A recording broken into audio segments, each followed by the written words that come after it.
తమ ప్రియతమ నేత పొంగూరు నారాయణ పుట్టినరోజు సందర్భంగా నెల్లూరు సిటీ 16వ division TDP in charge Pinnu Gangadhar Reddy మిత్రులు అభిమానులతో కలిసి శుభాకాంక్షలు తెలిపారు. నెల్లూరు నగరంలోని మంత్రి నారాయణ నివాసంలో కలిసి బొకే అందజేసి శుభాకాంక్షలు తెలిపారు. ఎన్నికల్లో అఖండ విజయం సాధించి నెల్లూరు సిటీ ఎమ్మెల్యేగా రాష్ట్ర మున్సిపల్ శాఖ మంత్రిగా బాధ్యతలు స్వీకరించడం పట్ల సంతోషం వ్యక్తం చేశారు. భవిష్యత్తులో మరెన్నో ఉన్నత పదవులు సాధించాలని, ఆయురారోగ్యాలతో జీవించాలని ఆకాంక్షించారు.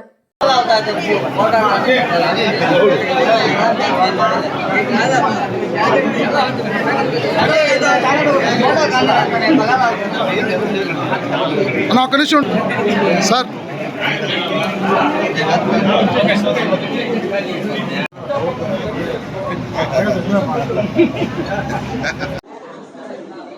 అందరికీ నమస్కారం. అదేవిధంగా సింహపూరి ప్రజానికానికి నా నమస్కారాలు.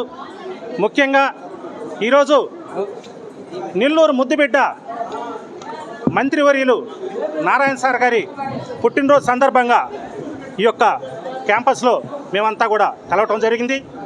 ముఖ్యంగా నారాయణ సార్ గురించి చెప్పాల్సిన అవసరం అయితే లేదు. ఎందుకంటే గతంలో నారాయణ సార్ గారు నెల్లూరు టౌన్లో, నెల్లూరు జిల్లాలో, ముఖ్యంగా చెప్పాలంటే రాష్ట్రంలో ఆయన చేసినటువంటి అభివృద్ధి కార్యక్రమాలు ఈనాటికి కూడా అట్లే శాశ్వతంగా మిగిలిపోయినాయి. అందులో 20% అనేది కొరవబోతే గత 5 సంవత్సరాలుగా ఎక్కడ కూడా పారతో పారడు మట్టేసిన పాపాన పోలేదు. అదంతా కూడా నెల్లూరు టౌన్లో ఉండేటటువంటి వారు, నెల్లూరు జిల్లాలో ఉండేటటువంటి వారు అంతా కూడా చూశారు. ఆయన ఏదైతే మిగిలిపోయిందో ఆ వర్క్ అంతా కూడా ఇప్పటికీ అలానే ఉండిపోయింది. జగన్మోహన్ రెడ్డి గారు నేను చేశాను, నా వల్ల రాష్ట్రం అభివృద్ధి చెందినని మనం మాట్లాడుతున్నారు. ముఖ్యంగా ఈ జిల్లాలో మంత్రులు ఉన్నారు, ఎమ్మెల్యేలు ఉన్నారు, ఎంపీలు ఉన్నారు, రాజ్యసభ సభ్యులు ఉన్నారు. మీరు డైరెక్ట్గా నెల్లూరుకు వచ్చి తెలుసుకోలేకపోయినా, తెలియకపోయినా గతంలో ఉన్నటువంటి మంత్రుల గురించి ఒక తడవ విచారించండి. నెల్లూరులో మనం ఏం చేశాం, నెల్లూరులో ప్రతి ఒక్కరు కూడా నారాయణ గారు చేసినటువంటి అభివృద్ధి కార్యక్రమం తప్ప మరలా ఎక్కడ కూడా పిడికుడు బూడిద పడిన పాపాన పోలేదని ఈరోజు పార్కుల్లో చెప్పుకుంటున్నారు. అదేవిధంగా టియ్యంగల కాడ చెప్పుకుంటున్నారు, కేపుల కాడ చెప్పుకుంటు ఈరోజు 11 మందితో ఈరోజు ఇంట్లో నుంచి బయటకు రాలేనటువంటి పరిస్థితి అయింది. కారణం ఇసుక తిన్నారు, గ్రావిల్ తిన్నారు, ఎర్రచందనం తిన్నారు, బంగాక తిన్నారు, డ్రగ్స్ తిన్నారు. తినకుండా ఉన్నదంటే ఈ యొక్క రాష్ట్రంలో ఏమీ లేదు. మొత్తం శుభ్రం చేసి ఈరోజు రాష్ట్ర ప్రజానీకం అంతా కూడా ఉంది. అదంతా కూడా తెలుసుకోవాల్సినటువంటి విషయం ఎంతైనా ఉంది. చంద్రబాబు నాయుడు గారు ముఖ్యమంత్రిగా ప్రమాణం చేసిన తర్వాత ఏవైతే 5 పథకాలు ఉన్నాయో 5 మీద తొలి సంతకం పెట్టడం, రాష్ట్రమే కాకుండా పక్క రాష్ట్రాలలో కూడా ముక్కు మీద ఏలేసుకున్నటువంటి పరిస్థితి.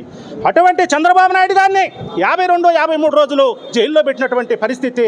కొన్ని కుటుంబాలు, కొన్ని గ్రామాలు, కొన్ని మండలాలు దీపం వెలిగిలేదు, పొయ్యి ముట్టి 73,540 ఓట్లతో గెలిచాడంటే నారాయణ సార్ గారు ఉండేటటువంటి వర్త్ అది. నారాయణ సార్ గారు ఆ రోజు చేసింది వర్క్ అది. అదేవిధంగా రమా మేడం గారు వారి 2 కూతుళ్ళు కఠోరంగా 6 నెలలు నిద్రాహారాలు మాని నెల్లూరు టౌన్లో పరవజుట్టి ప్రతి ఒక్క కుటుంబానికి దండం పెట్టి వాళ్ళకి కాళ్ళకు మొక్కి ఆ మెజార్టీ తెచ్చుకున్నారు. కాబట్టి ఆ యొక్క మెజార్టీని నిలబెట్టుకుంటారు. చంద్రబాబు నాయుడు గారి దగ్గర నువ్వు ఇచ్చినటువంటి మంత్రి పదవికి న్యాయం చేస్తాడని చెప్పి తెలుపుకుంటూ ఈ యొక్క కార్యక్రమానికి చేసినటువంటి సోదరులు సుధాకర్ గారు, అదేవిధంగా జయరాజు గారు, అదేవిధంగా హరి గారు, అదేవిధంగా నజీర్బాయి గారు, అదేవిధంగా సుబ్రహ్మణ్య గారు, అదేవిధంగా సోదరులు చిరంజీవి గారు, వీరంతా కూడా ఈ యొక్క కార్యక్రమానికి వచ్చిన దానికి ప్రత్యేక ధన్యవాదాలు తెలుపుకుంటూ మరెన్నో వీడియోల కోసం మా ఛానల్ ని సబ్స్క్రైబ్ చేసుకుని పక్కనే ఉన్న బెల్ ఐకాన్ ని క్లిక్ చేసి యాక్టివేట్ చేసుకోండి.